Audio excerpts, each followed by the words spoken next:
As we stand by for the Indian Air Force's first formal statement beyond their confirmation that this was a fatal accident, we've got all of the angles so far. Remember, this was at the Dubai Air Show, and that's the reason why there are multiple videos that have come in, and we've distilled all of them. This is, of course, the main video that investigators are going to be looking at, because this is the closest clip that captures the actual point of impact and the crucial last few seconds of that aircraft following the negative G-turn and then crashing into the ground. Now, this is a second video, which was actually one of the early videos that came out quite far from the crash site, where you can see panic exploding across the Dubai Air Show right after that aircraft had impacted the ground. And finally, this picture is the crash site itself.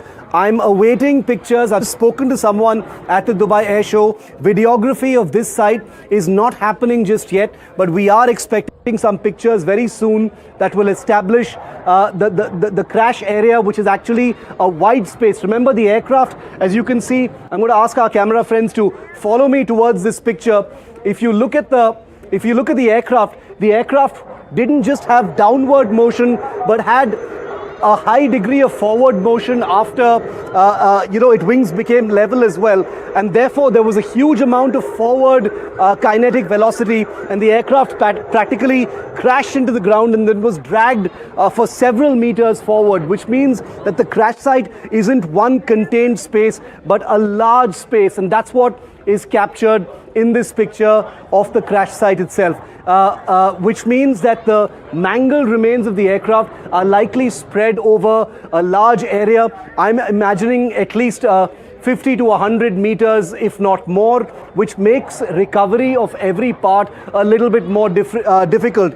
The important thing to note is, since this was a small aircraft that has crashed, it will be relatively simple, elementary, to recover the digital forensic box, the cockpit voice recorder, the black box of the aircraft itself very quickly, so that the investigation can start. Remember, apart from what is in the aircraft, apart from forensics on board the aircraft itself, the recordings from the air traffic control, any other radio telemetry, etc., all of that information will also be part of the investigation dossier to look at the final moments of the Tejas aircraft. There are other videos, amateur videos taken from the air show itself, which have captured not just the last few seconds before the crash, Vishnu, but also the entire routine of the Tejas. There are high-definition videos taken by proficient aviation photographers that have captured the entire flight display of the Tejas before it crashed.